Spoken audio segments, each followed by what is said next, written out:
vie antérieure, il était devant cette maison des esclaves avec son âme, mais pas de la même façon, à garder des esclaves pour les blancs. C'est pour ça dans cette vie, par Joseph Ndiaye, il est resté gardien de la maison des esclaves toute sa vie pour purifier son karma par rapport à l'esclavage. Les Ndiayen, Ndiaye, ça veut dire vendre. Dieu vous a donné ce nom, vendre, Ndiaye. Alors cherche ton nom, Marshal Ndiaye, d'où ça vient. Vous êtes tous des fils de pute. Si vous venez de la lignée de Joseph Ndiaye, ancien gardien de la maison des esclaves au Sénégal, lui, il était en train de purifier son karma. T'as compris? Ça veut dire qu'il y a des Ndiaye dans la maison des esclaves qui ont gardé les esclaves et qui l'ont vendu pour les blancs de Nunay. Légui, ma ñëw ci le ministre Aminata Mbengue Ndiaye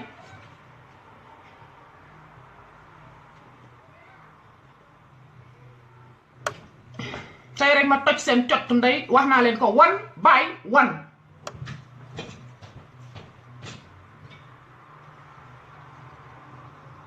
Alors Kaolack Tabaski 2018, il faut plus de sécurité pour rassurer les vendeurs mauritaniens et maliens à convoquer leur troupeau.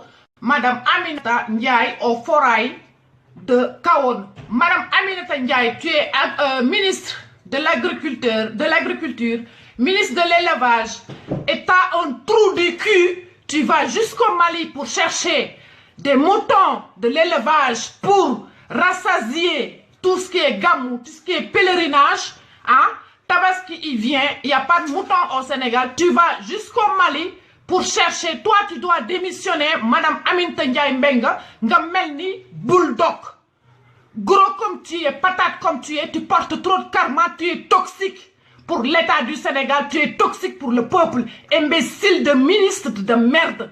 T'as pas honte en tant que ministre. Tu vas aller jusqu'au Mali pour chercher des moutons pour la Tabaski, pour le peuple sénégalais. T'as pas honte, Aminata Mbengue Ndiaye, en tant que ministre. Et tu vas jusqu'au Mali aussi pour chercher l'arrêt de secours. Toi, tu dois démissionner en tant que ministre, Aminata Mbengue Ndiaye. Tu n'as rien à foutre dans le gouvernement. Va te... comment on dit?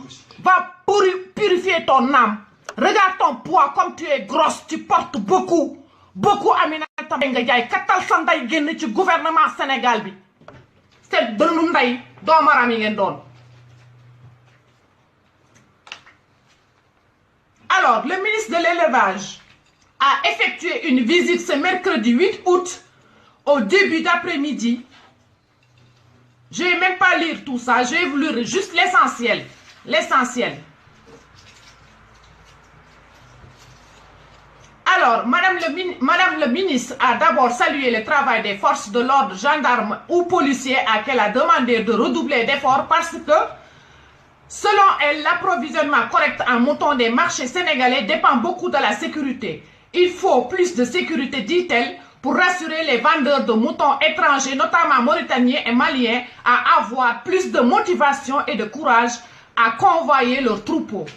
Et en plus, elle les a promis, cette pétasse, elle a promis à tous ces éleveurs de moutons de leur donner des conditions pour soigner l'élevage quand ils sont malades ou quand ils sont fatigués. Elle a promis de s'en occuper elle aussi pour ces éleveurs mauritaniens qui viennent de la Mauritanie pour vendre des moutons au Sénégal. Aminata Mbengue Ndiaye yaa toj sa cottu ndey dinaa gargamboose sa lëfal ndey di ko raas ci gargamboose barñi man lébu bi.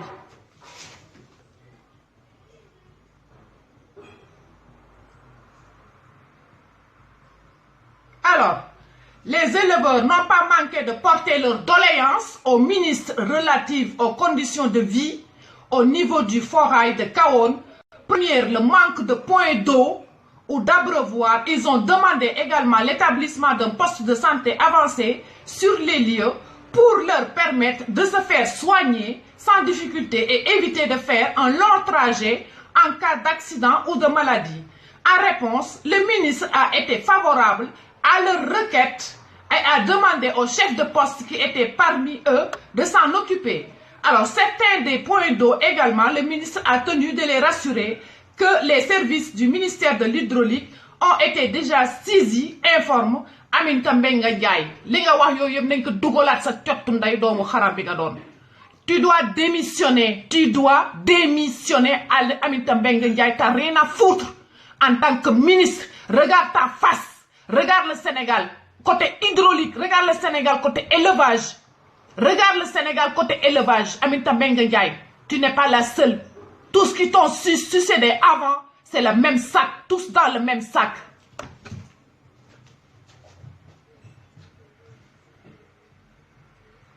Moi, je suis katandayam nandey dalen di topoto nari Mauritanie yoy ñew Sénégal nan dañuy jaay sa ay xar. Ah? Ana ñi doon jaay ay xar Sénégal bi Sénégal ana ñi fa doon jaay ay xar lan moo tax ngeen di dem ba Mauritanie ay Maroc ngeen di jënd ji ay xar mel ni Sénégal amu leen ay xar doomaram ñi ngeen doon bu ngeen di def lu bon sax ci lu bon li ngeen di def da ngeen ci yokkat lu gën a bon yéen a yées. Aminata Mbengue Ndiaye yaa toj sa cottu ndey sa dënnu ndey maa la saaga. Du da ngeen ne internet bi on peut pas l'utiliser pour insulter ou pour dire des choses ou pour dévoiler des vérités. Nous on a internet. Vous avez la cravache en tant que ministre. C'est ça votre cravache, être ministre et faire ce que tu as envie de faire. C'est ça nos insultes. Et nous on vous insulte. Dieu nous a donné Facebook comme moyen de se défendre.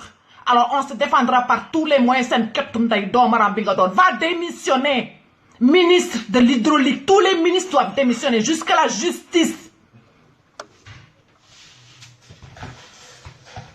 On assassine des policiers qui s'en prennent au peuple, qui assassinent maintenant le peuple, hein, qui torturent le peuple. Et le ministre, il ne démissionne pas, du jamais vu. C'est normal. C'est normal parce qu'on est à la justice divine. Personne ne doit bouger à son poste. Vous en avez besoin, hein? Vous avez besoin de vos postes, de vos salaires par mois pour vous rassurer votre salaire. Ouais, vous avez 400 day bientôt. Je vais vous dire. Je vais Macky Sall en dernier. Je vais vous dire tout. Je vais Macky Sall. Le dernier pour la fin. Le meilleur pour la fin. Voilà, c'est ça que je cherchais comme phrase. Merci là-haut. Le meilleur pour la fin. Pour Macky Sall. Fi neena len fi lu ngeen fi tabaxal ci ministre média yaa ngi fi ñepp ngi fi lu ngeen fi def rek dina siw siwet ñu katt sen nday jot ñu tecc sen nday toj sen cottu nday ci biir réseaux sociaux yi yow moomu Macky Sall xaar ma ñew ci yow dina ñew ci yow le dernier le meilleur pour la fin ma ngi ñew ci yow Macky Sall.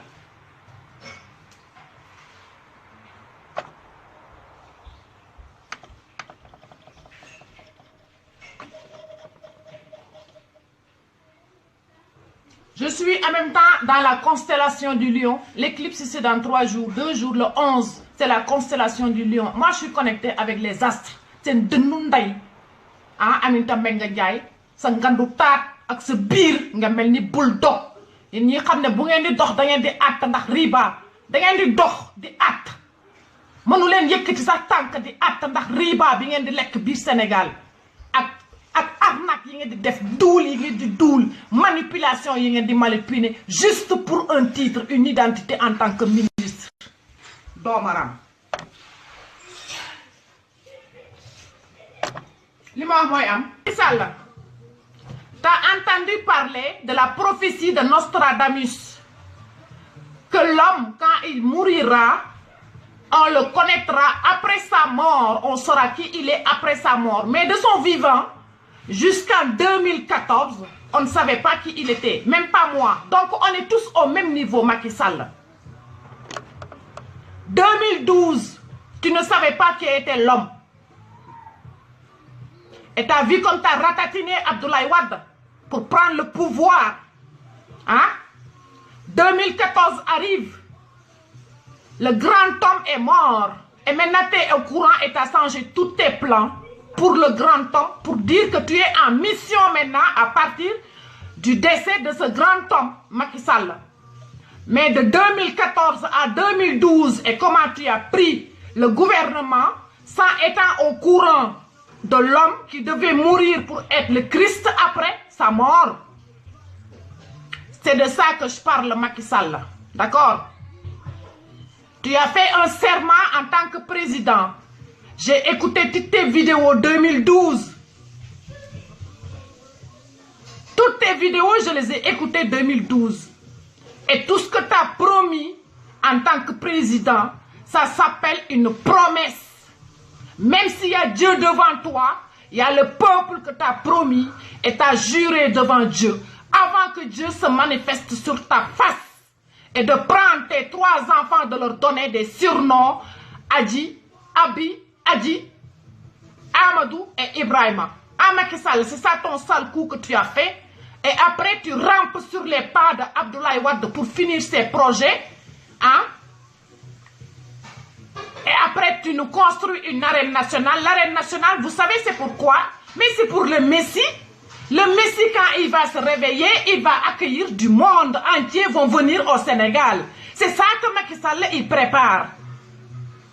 Il prépare un plan de sécurité pour ce monde qui doit débarquer en Afrique. Après l'annonce du Messie, Macky Sall. Mais ça n'empêchera pas, Macky Sall, ça t'empêchera pas d'être dans le même sac. T'as compris? Tu es dans le même sac. Tu ne seras pas président de la République. Il n'y a pas de République, je l'ai déjà dit. Il n'y aura pas. Il y aura un roi, le roi des rois, corrompu de la terre. Il y aura un seul roi. Comme dans les Écritures, Macky Sall, c'est de Nundaï. Si tu ne veux pas qu'on t'insulte, pourquoi tu n'as pas tenu ta promesse quand tu étais président avant de savoir? Avant le savoir, tu tiens ta promesse. Moi, avant que je sache que mon père était le Christ, j'ai tenu toutes mes promesses depuis 8 ans à ma famille. Toi, tu n'as pas tenu ta promesse envers ton peuple depuis le jour où tu as pris la présidence et tu as juré devant le peuple et tu as donné ta parole devant un peuple. Jusqu'à 2014, que le grand homme est mort et maintenant on sait qui il est et pourquoi il était sur terre. Et tu commences maintenant à dire oui, je suis en mission. C'est de Nundaï, c'est Tchoporetou Mam. Akirou Zaman.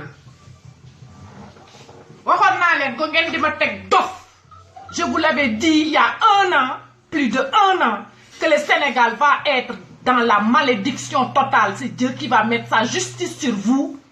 Et ça fait 2 ans bientôt. Ce que j'ai dit, vous le voyez en face comme un repas à bouffer. Et c'est pas encore fini parce que nous sommes baral. Baral, c'est la nième. Tayagounu, Sorogounu, Yakagounu. Le malheur arrive avant le bonheur. La guerre avant la paix. Vous avez attiré la guerre toute seule. Dieu va vous laisser votre guerre et il vous amènera la paix après. Le feu et l'eau.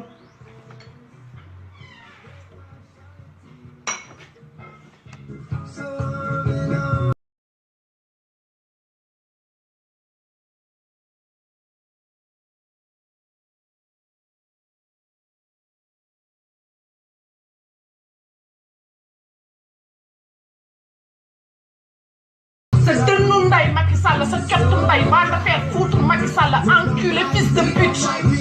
Voilà. Macky Sall, le président de la République du Sénégal, c'est ABC 666 en face de toi qui t'envoie tout ça. Voilà. Éduque-moi, c'est moi qui t'éduque, Domoram.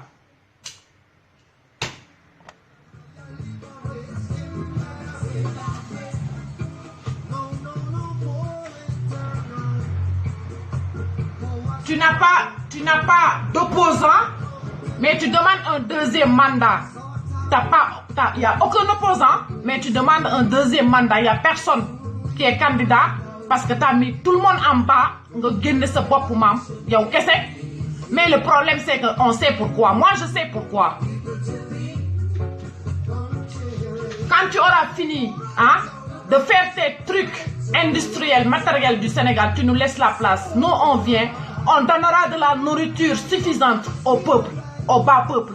Les 4 personnes qui sont Macky Sall avec sa famille, En 2012, 2012, quand tu t'es mis président de la République, tu as pris tous les membres de ta famille et tu les as mis dans tous les postes de la République du Sénégal. Mais tu ne savais pas que le fils de l'homme allait mourir. Tu ne savais pas que l'homme allait mourir en 2014. Donc ton coup, il était déjà préparé, Macky Sall. Tu avais déjà préparé ton coup à l'avance. Tu étais président, tu as chassé Abdoulaye Wade. Parce que le Sénégal, il ne veut pas des morts. Il y en avait assez de morts. Hein? On t'a laissé la place, Macky Sall. Et maintenant, quand tu as eu la place, au bout de 2 ans, tu as mis tous les membres de ta famille sur le gouvernement. Tous les postes. Avant qu'on sache que le grand homme allait mourir en 2014, Macky Sall se tchotundaï.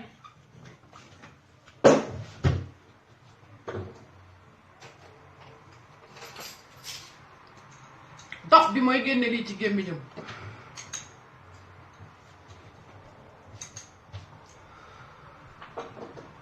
Depuis que je dis qu'au Sénégal, mon père est le Christ, il n'y a personne qui l'a démenti. Aucun chef religieux ne l'a pas démenti en direct sur Facebook. Ils ont leur téléphone.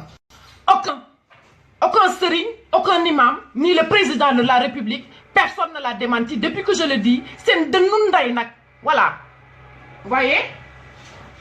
Ça veut dire que je suis dans la vérité et j'ai la vérité. Vous, vous avez que dalle, à part faire tourner le peuple. Leur tourner sur leur cerveau avec vos manipulations que vous faites, imbéciles.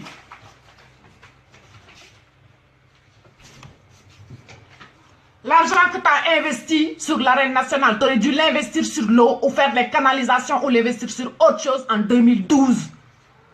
Tu n'attends pas 2014 pour faire des projets et pour ramper sur les pas de Abdoulaye Wade pour retracer derrière lui. Imbécile, tu crois qu'on ne connaît pas ta manigance, le monde invisible.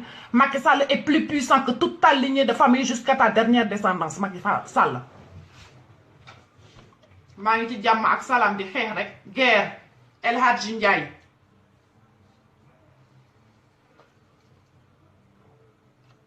Il n'y a aucun tribunal qui va me juger parce que je porte l'esprit du Christ. Aucun tribunal au monde ne peut me juger, ni l'ONU, personne. Je porte l'esprit du Christ. Et celui qui veut le démentir n'a qu'à venir me voir et me le dire. Et je lui montre la vérité.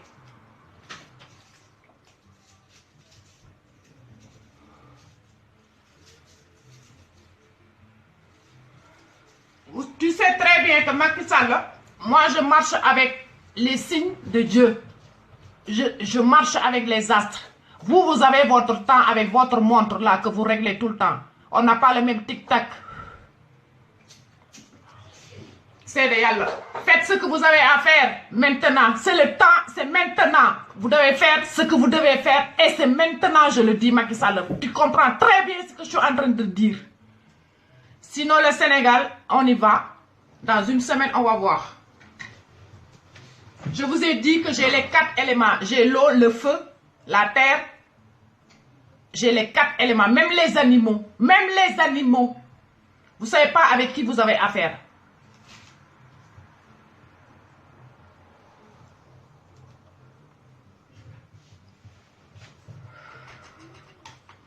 Vous avez vu Sion? J'ai fait une vidéo sur les pétasses de Sion, les Sénégalais de Sion qui font la pute là-bas, les sales races là-bas. Tu vois?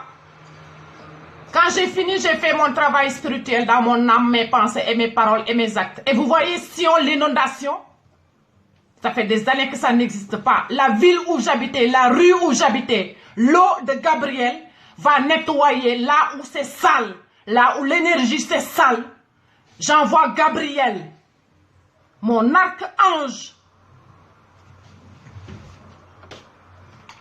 Californie, il y en a pour 1 mois, plus de 1 mois d'incendie. Août ne réglera pas le problème de la Californie. C'est le calife, l'ancien calife qui a ressuscité, qui fait son travail de feu. Le feu, c'est Michael, le feu de Dieu.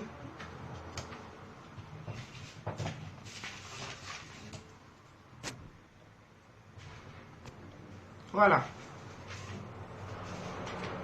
Vous ne croyez pas en Dieu? Eh bien, vous allez croire en Dieu quand vous aurez les catastrophes. Je vous ai dit, l'humain doit s'habituer au climat. Ce n'est pas au climat ou la terre qui doit s'habituer à l'humain.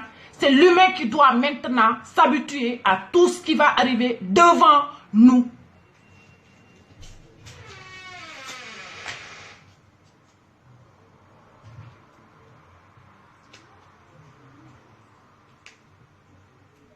ngeen toog Sénégal di duul di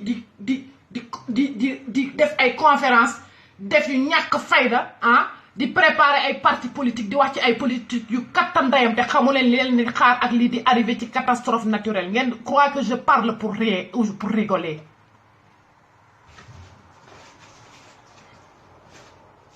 La terre, elle a un karma aussi. Le karma de la pollution de la terre, elle revient aussi. Elle est vivante, la terre, elle vit, elle a une âme.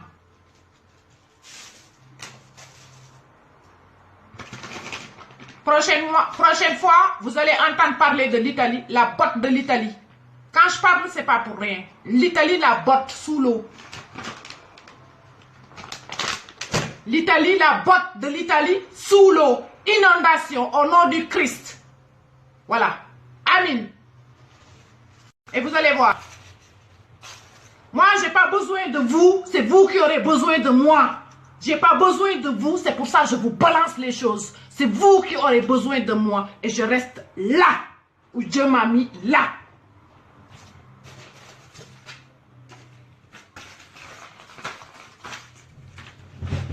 Avant de parler maintenant du karma des âmes terrestres, on va maintenant parler du karma de la terre.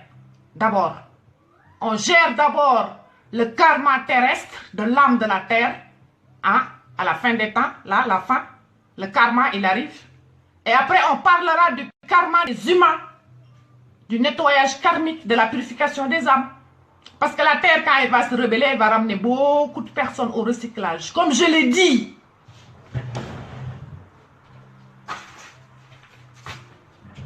la constellation du lion, je suis connectée à ça. Cela veut dire quoi? Cherchez. C'est moi qui décide. Ça signifie, c'est moi qui décide. Le Dieu, notre Dieu, qu'on appelait Roxen, tout ce qu'il dit, ça se produit. S'il dit oui, c'est oui. S'il dit non, c'est non. C'est un Dieu à nous, Roxen. On est dans la constellation de Roxen. Moam, do am. Ça s'appelle comme ça.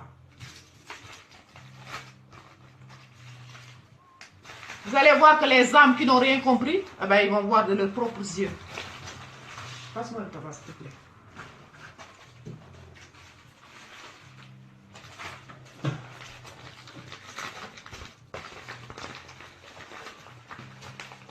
Hey, arène nationale, aéroport, Ablaye Wade, comment il s'appelle? Ablaye Wade, oui. Aéroport Ablaye Wade, fondation, la base.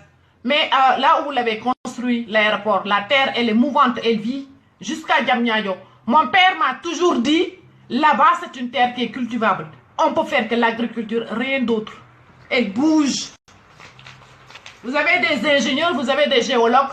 Pourquoi vos géologues, ils ne vous l'ont pas dit? Mon père, il n'est pas géologue. Il est dans l'agriculture, mon gars. L'aéroport même, il est en inondation. Il est inondé, l'aéroport. Première construction, première inauguration. Et l'eau de Gabriel, c'est sale. Quand il y a l'eau de Dieu qui tombe sur un endroit, ça veut dire que cet endroit est impur. On doit le nettoyer. Il faut savoir la signification. Gabriel, c'est l'eau. Quand l'eau descend à un endroit, cela veut dire l'énergie de cet endroit est impure. L'eau, ça vient de Dieu. C'est la pureté. Dieu, il met la pureté. L'eau. L'endroit est impur. Sachez-le. Enregistrez-le dans vos cerveaux. Alors, l'aéroport, c'est impur.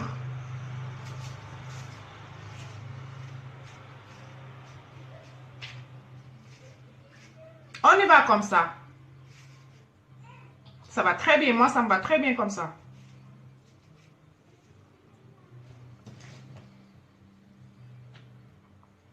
Ah, donc, ça, je nan mën naa tëj loo nit ñi seen i gémmiñ ba duñu wax ci Facebook wala duñu wax ci réseaux sociaux yi. Yow yaay kan Macky Sall yow yaay kan ba nga war a mën a tere nit ñi di wax ah ma war nga mën a tere yow nit ñi di wax Sénégal xam ne sax amuñu connexion internet bu logique ñun ñu nekk fi yàlla may ñu wërsëg ñu am connexion internet bu doy ñu war leen a yee nga naan duñ leen yee ah te yéen a ngi leen di rey si pet ah policiers yi di rey ci pet yéen ngeen di rey ci pet ngeen di sulli armeel yi ah looloo tax tubaab yi nit ku dee fii ñu on t'incinérer on te met dans l'incinération on t'incinère. Pourquoi? Parce qu'en Afrique on enterre des morts dans les cimetières et on les déterre pour la magie noire. C'est un dënnu ndey yow Macky Sall sa cottu ndey.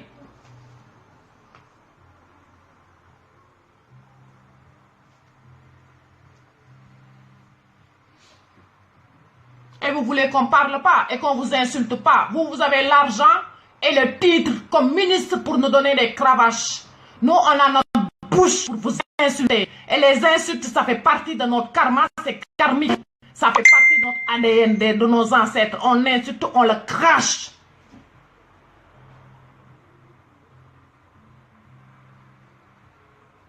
Toi, tu sors pas ton mal, hein? Ton mal, Macky Sall, regarde, depuis que tu es président de la République, regarde ta face, ton charisme, ta tête. Ton mal, tu ne le sors pas, il est à l'intérieur de toi. C'est pour ça que tu es comme un ballon gonflé de rugby. Regarde Abby, elle n'arrête pas de cracher son mal depuis des années et je suis maigre. Je suis maigre comme les anciennes Waliou. Regarde ton ventre, Macky Sall. Regarde ta famille, comment ils sont.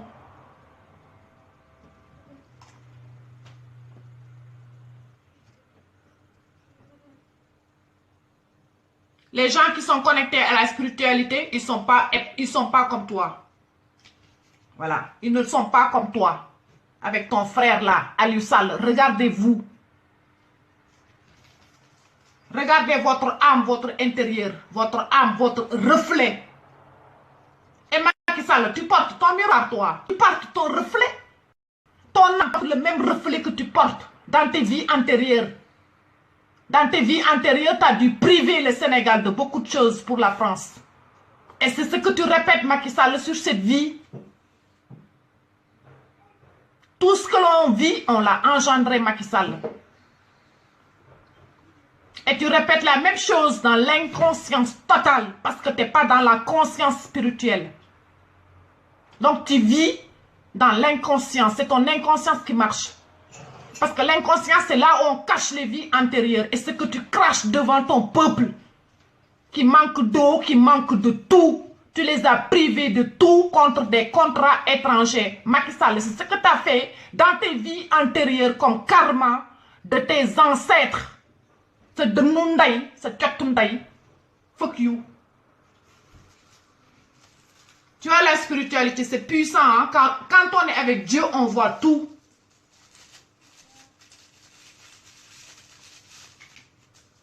Ce que je crache sur cette vie, c'est ce que j'ai craché sur mes vies antérieures. Vous voyez la différence? Ça, c'est mon reflet. C'est ce que j'étais dans une vie antérieure et on m'a assassiné, on m'a empêché de finir ma mission. Et je sais qui, comment, où, exactement où. C'est voyons. Et je reviens pour continuer ma mission. Voilà. L'éveil spirituel, ce n'est pas à 18 ans, c'est après 40 ans, comme tous les prophètes est envoyé. Après 40 ans. Tous les messagers, après 40 ans. Sauf le Christ, qui a été crucifié à 33 ans, on ne l'a pas laissé lui aussi finir sa mission sur terre. C'est pour ça son âme, son esprit s'est réincarné. On ne va pas nous l'apprendre, nous qui est le Christ. On ne va pas nous l'apprendre qui est Jésus. On ne va pas nous apprendre qui est Dieu. Moi, on ne me l'apprend pas, Abi. 666.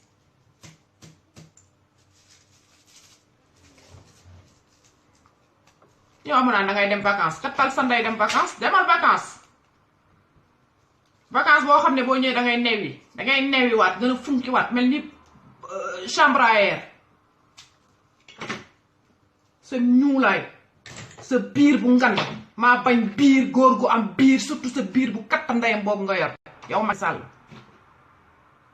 yaa ñu moom ñoo moom Facebook yaa moom présidence de la République yaa moom palais de la République yaa moom lépp fii nag ñoo ko moom ñoo moom suñu bopp on est libre ça s'appelle la liberté d'expression moo tax yàlla jox Dieu il nous a mis de l'autre côté il m'a pas mis de votre côté moi si j'étais au Sénégal je serais déjà morte et oubliée daggate xam nga daggate. C'est pour ça que Dieu ne me met jamais chez vous. Jamais. Je Je pouvais être au Sénégal et faire cette mission, eh bien, on m'enfermerait, je serais morte déjà. Je le sais, je le sais. Juste les policiers, c'est les policiers qui vont me cisailler avant que j'arrive. Je le sais déjà. Moi, je suis en avance dans votre temps.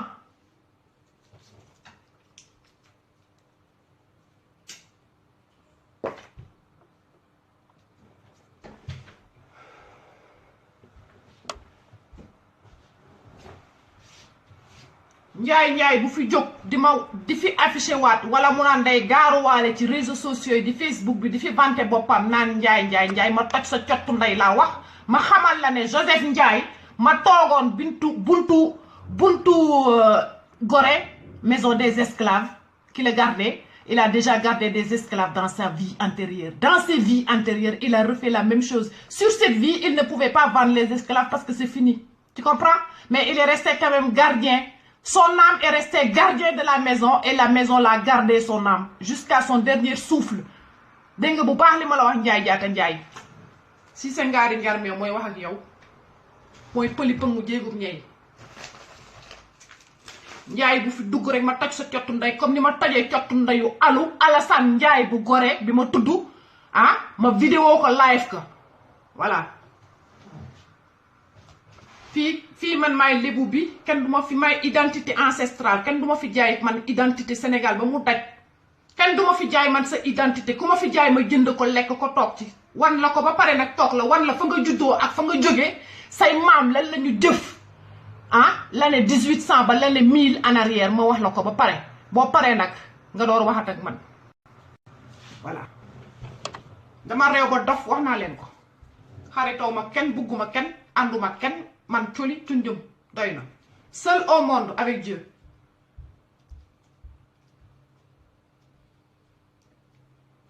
Pourquoi je dis que je suis en mission? Je suis en mission, personne weddiw ko ba léegi de personne weddiw ko lu tax Macky Sall mënu la envoyer ay nit ay Suisse fii Suisse c'est comme tous les autres pays mënuma rapatrier moom mënuma ñëw rapatrier Macky Sall boo fi duggee ma xaaral man fi ma yàlla yónni ak fa ma jëm maa ko xam ba pare lépp dañ ma ko tegal ci taabal wax naa leen ko ba pare voilà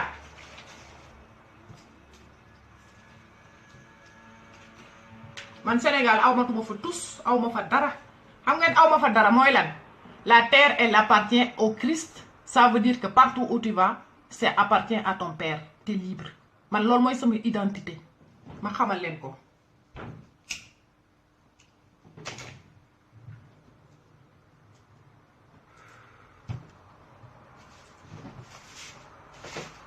Macky Sall boo paree nga wax ci Ali Kalej 2012 2014 d'accord waxal ci Ali Kalej boo tëddee da nga nelaw bu baax ak say vacances ak sa 2012 2014 ak ni nga jëlee gouvernement bi ci Ablaye Wade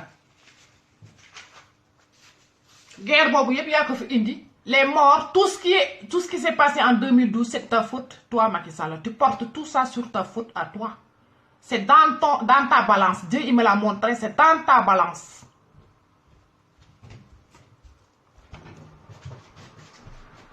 faruma kenn de faruma ak Ablaye Wade faruma kenn laa wax ma wax leen ko nag mu leer faruma kenn man fii lay toog gaynde laa gaynde goo xam ne day dem jëli ji programme bu ko neex faruma kenn yàlla rek laa faral wax naa leen ko nag Ablaye Wade nag nañ xaar aussi doomam Karim Wade ñoom nag lay xaar ñu lang ji Sénégal ba xam kan moo naan day jëli ji poste présidence de la République fii nag lay toog jàkkaarloog yéen nee naa leen damay wàcc sama niveau vibration spirituelle des fois dama koy yéegal fan yii nag dama koy yéegal parce que c'est le soleil moo ne naa ko yéegal dama koy yéegal voyez voilà donc nag en tant que ñu ngi avancer ci côté élection yi moi aussi je monte de vibration énergétique et de vision et de clairvoyance et de médiumnité yéen lay xaar je suis toujours là je vous attends je suis très patiente ça fait 7 ans que je suis en Suisse et je peux attendre encore toute ma vie jusqu'à mon dernier souffle je peux attendre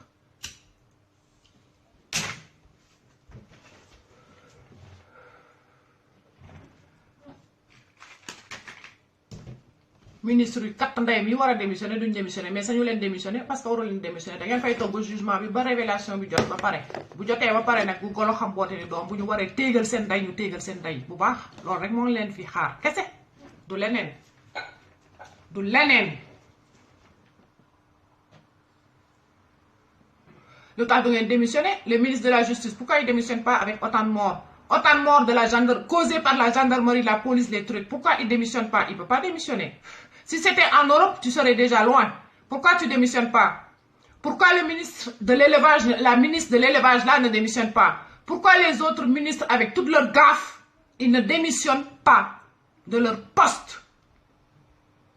Posez-vous la question. On va faire des transhumances, des va-et-vient, aller-retour, va-et-vient, comme un cappuccino, aller-retour, va-et-vient. Vous allez faire ça jusqu'à quand?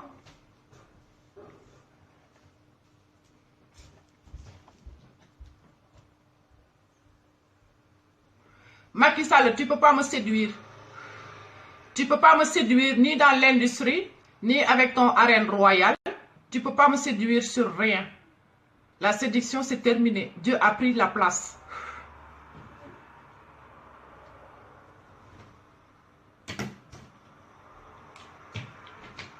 Pas de séduction, ça ne marche pas avec Abi.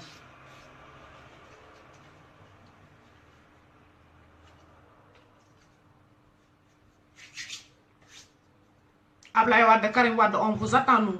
Barnier vous attend. Avec la Sococim, j'ai le dossier de la Sococim pour Abdoulaye Wade. J'ai le dossier du central à charbon pour Abdoulaye Wade. Mais j'ai plein de dossiers pour Karim Wade. Quand il était en Occident, partout où il a fait ses études et ses stages dans les banques suisses, j'ai tous vos dossiers. Je vous ai dit le meilleur, je le garde pour la fin.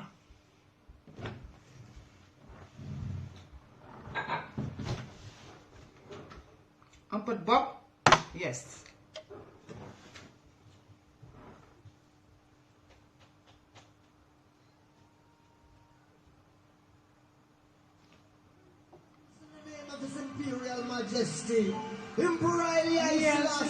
La France par rapport à l'Afrique.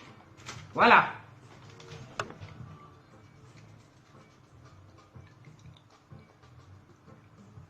En ce moment, les pays, les continents qui puisent nos ressources africaines, États-Unis, France, Royaume-Uni, Chine. La Chine, c'est le dernier continent qui est arrivé en Afrique. Vous voyez la Chine, c'est le dernier qui est arrivé. Pour plier, partage, prendre sa part du gâteau, comme on dit. Je vais utiliser la part du gâteau comme le roi belge. Voilà, prendre sa part du gâteau, la Chine. Et comme la Chine, c'est le dragon, quand on parle de dragon de l'Apocalypse, tu vois, avec le serpent, un serpent, tête de serpent sur le dragon, c'est la Chine. C'est eux qui viennent pour prendre le dernier, le gâteau, un part du gâteau africain. Alors, par rapport aux ressources de l'Afrique,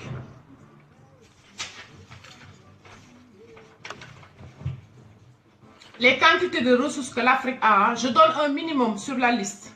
Diamant, cobalt, uranium, cuivre, bauxite, cacao, argent, pétrole, bois, diamant, sucre, sel, or, fer, fruits tropicaux et faible densité humaine. Faible en densité humaine. Vous voyez la balance entre les ressources naturelles africaines et la densité humaine. Et l'Occident, les pays occidentaux, qu'est-ce qu'ils font? Ils continuent à nous massacrer, à diminuer cette densité humaine pour qu'eux, ils se fassent la place en Afrique plus tard. Parce qu'ils savent qu'ici, il va se passer des catastrophes naturelles en Europe. Un petit avant-goût. La France, on sait que tout ce qu'il a comme recherche en ce moment, il produit de l'hydroélectrique, mais c'est insuffisant par rapport à la demande humaine de toute la France. C'est insuffisant. Tout ce qui est ressources par rapport à la France, tout ce qu'ils ont en ressources, c'est insuffisant par rapport à la France, au peuple français. Donc, ils vont aller chercher les ressources Où? En Afrique, dans les pays colonisés.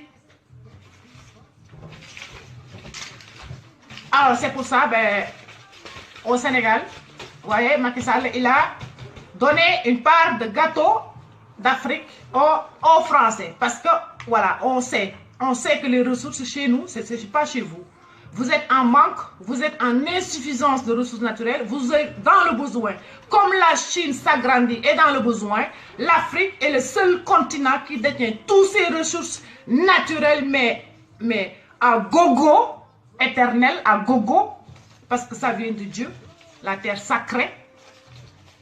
Et maintenant, avec les pilules, les médicaments, les petites guerres, petit à petit, on grignote les âmes. Petit à petit, on diminue la masse humaine africaine.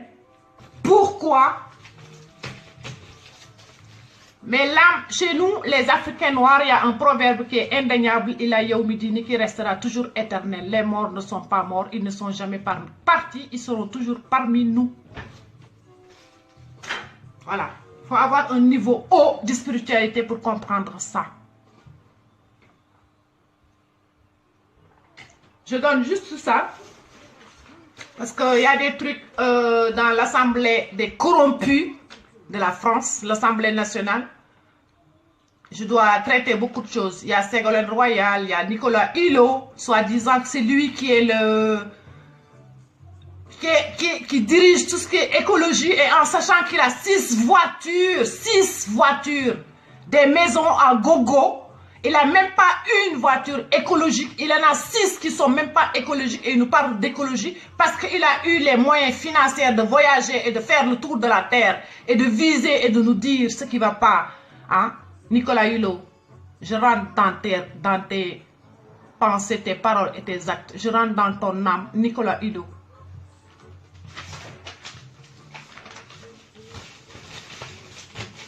En tout cas, en tant qu'un mec écologique, tu es vraiment écologique. Mais pas dans ta poche, ni dans ta banque, Nicolas Hulot. L'écologie, ça commence dans la pensée, les paroles et les actes et dans l'âme. Les masques vont tomber avec cette éclipse solaire. Beaucoup de masques vont tomber. Ceux qui trichent. Ça vient pas de moi, ça vient de Dieu et de tout ce qui est énergie liée à nous. Voilà. Musuma gis li sax. Ana ministre buy dem ba Mauritanie di wuti ji ay xar. Ngàddaayu xar dem ba Mali di wuti ji ay xar pour Touba, gamu Touba pour lépp. Ñëw indi leen ay nak. Ah.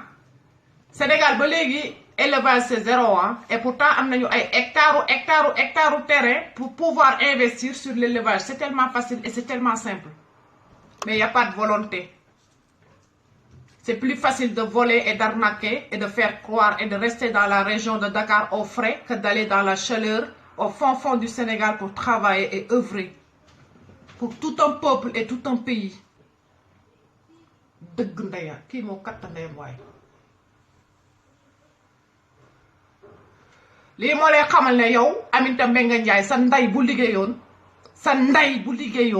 doo génne sa dëkk waan ah fi maam samp suñuy ñaari maam samp ko ba ñoo tax ñu xam ñu Afrique maam Cheikh Ibra Fall ak Cheikh Ahmadou Bamba ah ngay katta ndeyam nga naan da ngay dem ba ay Malek ay Mauritanie naan da ngay uti ji ay xar en tant que ministre de l'élevage. En tant que ministre de l'élevage, ah, waxatuma nag pooju ganaar yi dugg Sénégal yoo xam ne Europe lay jógee yoo xam ne c'était interdit à la consommation destiné à autre chose et on le vend dans les marchés. Ah, Aminata Mbengue Ndiaye, t'es ministre de l'agriculture, de l'élevage ou de quoi là?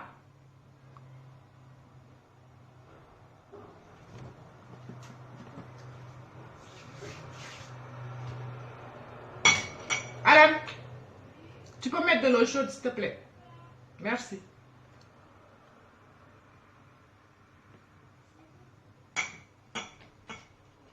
Ngeen di importer ay poulet lépp ngeen di importer poulet importé même léegi tabaski bu jëkkoon biir Sénégal jar na nga dem ba Matam Tambacounda Ziguinchor Thiès léegi frontière bi da nga ko dépassé léegi da nga dépassé fleuve bi dem ci yeneen pays léegi di uti ji ay ganaar ak yu kenn xamul ay yu kenn xamul c'est grave c'est très grave en tant que ministre.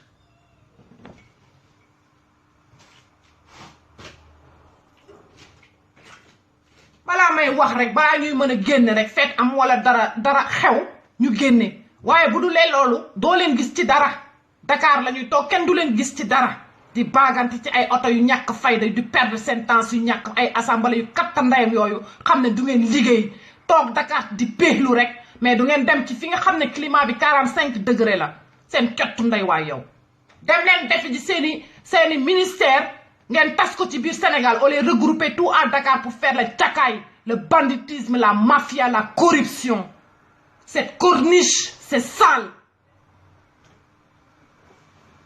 moo tax Ziguinchor dina taw te du ngeen katta ndeyam am taw bu ngeen am mun yàq lépp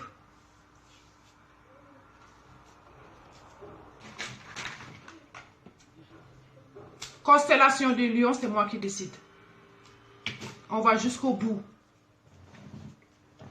on va voir ndax li ma wax dina am wala du am wala lu ma ñaan dina am du am man bu may ñaan du ma ko ñaan ci Facebook bi fële lay dem toog taal sama bougie def say may def taax ñu may wan may gis toog nag di leen xaar du ma leen faale sax des fois bu ñu man il y a quelque chose t'avais dit ça je te réponds même pas je passe devant j'ai pas que ça à faire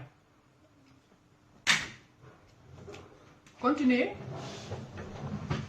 li ma wax de mooy am man coli cundum ah oui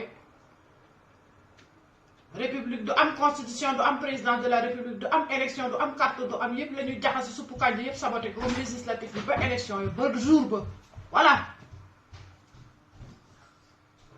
li si des bëreetul yàggatul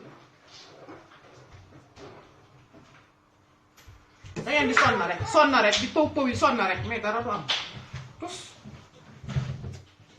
ñi ci kaw xam nañ ko mais ñi ci suuf dañ ko comprendre fa la ñuy nekk di xëcc ko ay poste di def yi mais ñi ci kaw ñoom ñooy jaxase def suppu kànja bu saf toogal leen fa toog di leen xool te du ngeen ci mën tous waaw ñun xam nañ ñi ñuy liggéeyal Macky Sall xam naa ki muy liggéeyal Macron xam naa ki muy liggéeyal Poutine xam naa ki muy liggéeyal Donald Trump xam naa ki ka fi teg ñoom ñëpp les élus là de la pyramide je sais qui les a posés au-dessus.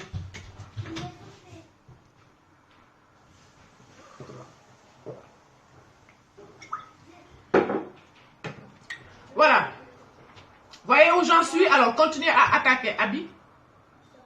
Je suis une personne de rien du tout. C'est normal qu'on m'attaque. Je suis de rien du tout. C'est normal que les gens qui ne me connaissent pas m'attaquent. C'est normal. Mais ceux qui savent dans l'invisible qui je suis, ils ne m'attaquent pas. Ils me laissent faire mon travail, ma mission.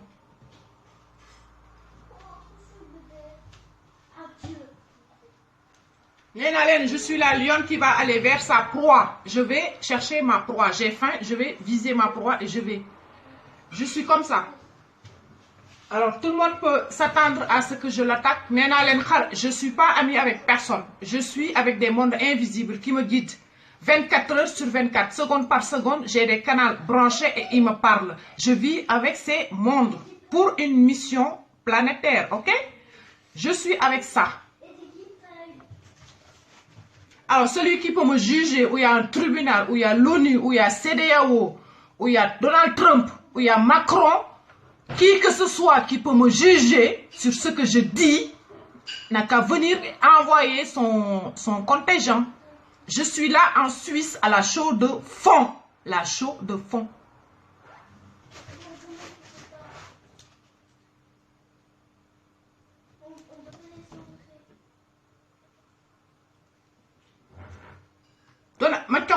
Donald Trump. C'est réel. Merci, Alan. Alan El Hadji Malik.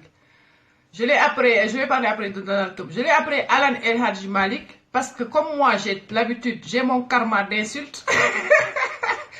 Des fois, je l'insulte. Si j'insulte, je tombe sur Alan. Parce que je l'ai mis en premier sur son prénom. Alors, si on l'insulte, on va connaître que Alan, mais on ne touchera pas le deuxième nom. Parce que c'est l'enfer après. Tu touches le deuxième prénom, c'est l'enfer. C'est comme Cheikh Ahmadou Bamba, c'est comme Mam Cheikh Ibra Fall. C'est l'enfer quand tu touches les noms. Moi, je ne touche pas ces noms, mais je touche l'âme de la personne qui est là. Je ne vois pas le nom, je vois l'âme. Les êtres. les mondes qui te dirigent, qui t'ont pris en possession de tout ton être, dans ton inconscient, ce sont ces mondes-là que je combats pour qu'ils lâchent la personne qui va dans la lumière. C'est ça ma mission. Je suis un élément parmi les éléments. Alors, je parlais de Donald Trump. Il y a une vidéo qu'on a passée là, il y a quelqu'un qui a dit Allahu Akbar et lui il a peur. Il a eu peur. Ouais, il s'est retourné, c'est la peur. Voilà. Rien à dire d'autre comme signification de cet acte par rapport à lui. Il a sorti une émotion de peur. Voilà, jusqu'à la manifestation de la peur. Alors, c'est son âme qui a parlé Donald Trump par rapport à cette peur de Allahu Akbar. Allahu Akbar, Donald Trump signifie Dieu est grand. On parle de la grandeur de Dieu. La grandeur de Dieu, c'est tout l'univers, Donald Trump. Alors, on ne doit pas avoir peur de Dieu quand on est avec Dieu. Et on a compris et on sait qui est Dieu. Et on l'a dans la foi. Toi, Donald Trump, tu vois le monde qui te possède. La peur, c'est l'autre. C'est pas Dieu. Énergie négative.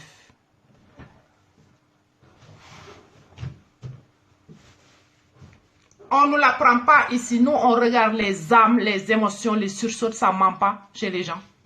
Ton émotion ne ment pas. C'est ce qui te dirige. Donc, on voit les choses. Malgré tes pétrodollars et tes milliards, on ne les voit pas, nous. On voit d'autres mondes qui sont beaucoup plus puissants que ce que tu as dans tes poches.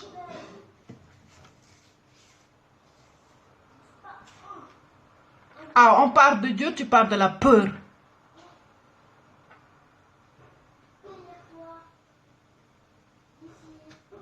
Dans les vertus angéliques, la peur n'existe pas. Ça s'appelle une contre-vertu dans la spiritualité. Tu es possédé par l'être de la peur. La peur de Dieu. Ce n'est pas la peur de Dieu, c'est la peur de la justice divine. C'est ton âme qui a peur. La face qui est en lui, c'est la lumière. Et cette âme a eu peur de la lumière. Donald Trump. La trompette apocalyptique. Vous voyez? Bientôt, j'ai adressé mes vidéos qu'à ces gens-là, qu'à ces types-là. Comme ça, vous verrez que mes vidéos, ils prennent de la puissance. Ils montent de degrés. Là, vous allez comprendre. Quand on arrive à ce point-là, vous allez comprendre. Et moi, je vais me découvrir aussi. En même temps. Faut se tester. Testez votre âme. Testez-vous. Cherchez l'être qui est à l'intérieur de vous. Qui il est cet être? Qui vous possède, qui vous domine. Et qui vous dirige et qui vous guide. Moi, je les connais, ces êtres. Heureusement, alhamdulillah, gratitude.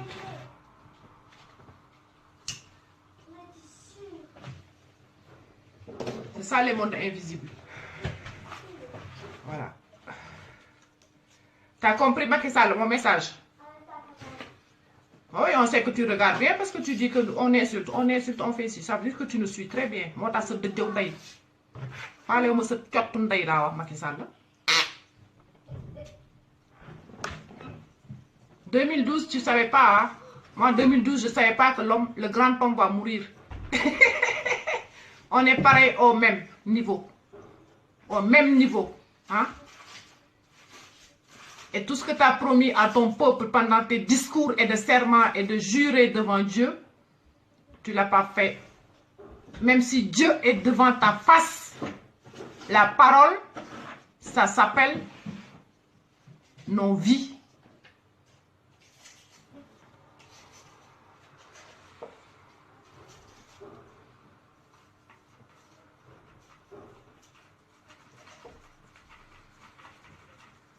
Moi, aujourd'hui, c'est Dieu qui m'a pris en possession. Toi, Dieu ne t'a pas pris en possession, c'est pour ça. C'est ça la différence.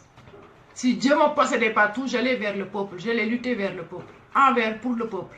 Mais là, c'est pour Dieu. Voilà. C'est ça la différence, Macky Sall.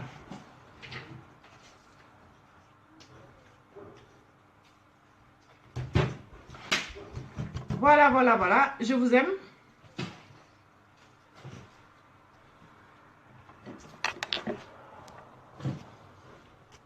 Et je regarde maintenant. Occuper les réseaux sociaux pour défendre notre bilan. On connaît son bilan, Macky Sall. On connaît le bilan de Macky Sall.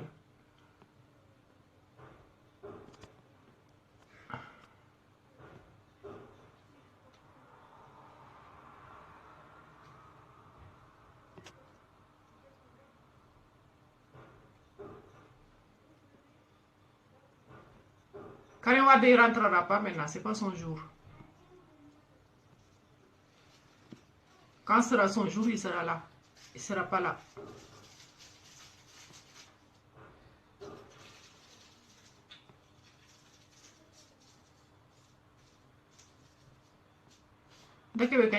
On le sait, électricité, problème de nourriture. Bientôt, c'est le problème de nourriture. Ce n'est plus problème de l'eau, mais c'est la nourriture qui va manquer après. Vous allez confronter à ça, problème de nourriture, il va manquer de la nourriture, oui. Dans les magasins, dans les trucs, oui. Il va manquer de la nourriture, je vous le dis. Il va manquer de la nourriture au Sénégal dans les magasins. Il va manquer du bouillon de midi, il va manquer. Et quand il y a la faim chronique, parce que je l'ai enduré cette faim chronique quand je vivais au Sénégal, une faim chronique, malnutrition chronique, je le vis. Tes pensées sont déréglées. Tu es plus dans la rage parce que ton âme n'est pas en paix, ton esprit n'est pas en paix. Alors ça sort tous les mauvais êtres chez les gens. J'ai vécu la même chose. Mais moi, c'était dans le calme, la sagesse, l'acceptation. Ça amène tous ces trois mots-là, tu le vis, ça t'apporte ta paix intérieure. Dans l'attente, dans la patience. Je l'ai vécu, cette misère chronique, cette faim chronique, cette malnutrition chronique. Quand je suis arrivée même à Lyon, j'ai fait un bilan général, ce qu'ils ont trouvé une malnutrition chronique héréditaire. Vous voyez? C'est dans nos gènes. C'est karmique. Ça devient un karma.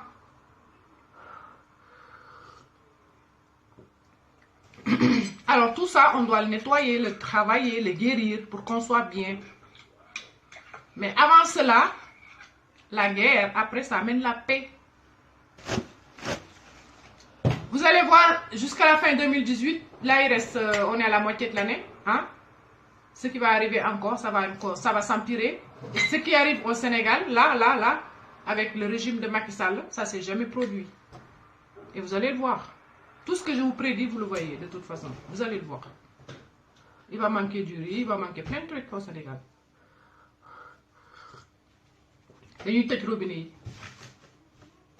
L'électricité, pip pap, nee naa leen circulation lampe fall ku toppul lampe fall doo am lumière intérieure. Circulation lampe fall mooy la côte de la vie. Moussa Ngom il a dit côte de la route, mais ma ne leen circulation lampe fall c'est le code de la vie. da ngeen ko xeeboon maam lamp mu ngi ñëw ndànk maam lamp moo mën a cokkaas de day cokkaas ndànk lay yor moom loolu mooy jàpp golo ci ñaay moo tax des fois may fecc nii laa def samay mbëgg parce que moom mooy yëngal nee na gaynde nii lay bàkkoo tak après nga def tak mooy daw yooyu yëpp ci esprit bi la ci spiritualité loolu lépp ci énergie de l'esprit la connecté avec tous nos animaux là ah waaye jaa ngeen jëf waay je vous aime waxtaan bi du doy xam naa ne sama waxtaan du doy je vous mets waar la guerre pour finir et on se dit au revoir à très bientôt inchallah te Macky Sall nag saa yoo ko fi jamaatee benn rek ñu ngi fi ñoom ñu ngi fi duñ fi jóg ñu ngi lay xaar nga wàccal ñu ngi xaar nga wàcc boule à zéro xam nga boule à zéro xam nga compte fi ma nekk ni Suisse c'est zéro c'est neutre neutralité boobu nag la ñuy xaar ci au niveau du régime du Sénégal neutre boule à zéro j'attends et plus j'attends Et le temps, ça vous porte, vous, votre malheur, pas à moi. Mais vous, au Sénégal, oui, votre malheur.